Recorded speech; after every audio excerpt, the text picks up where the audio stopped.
Di ba po yung sa PLI, yung 20,000 na deduction for 5 years, yung loanable is 1 million.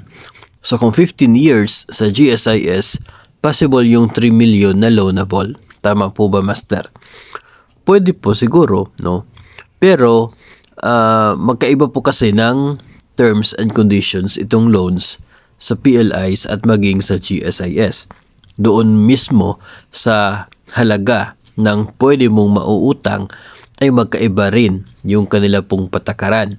Sa PLIs, itong mga private lending institutions, regardless kung ilang taon ka sa serbisyo, kung umabot ka na ng at least 6 months at eligible ka na doon sa automatic payroll deduction system, yung pagbabasihan ng utang is yung natitirang net pay mo.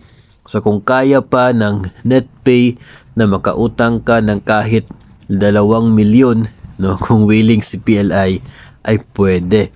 Kahit 1 year ka pa lamang, kung kaya ng sahod mong bayaran, go. Walang problema sa kanila.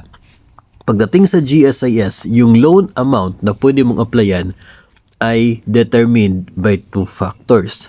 Una, yung basic pay mo. Pangalawa, yung period with paid premiums mo. So kung bago ka pa lamang sa serbisyo, mababa pa yung PPP. At mababa naman yung sahod mo kapag teacher 1 ka, hindi ka talaga makakautang ng 5 milyon, no? O kaya ay 1 milyon. Kasi dependent doon sa basic pay mo at sa period of paid premiums yung pwede mong mautang sa GSIS.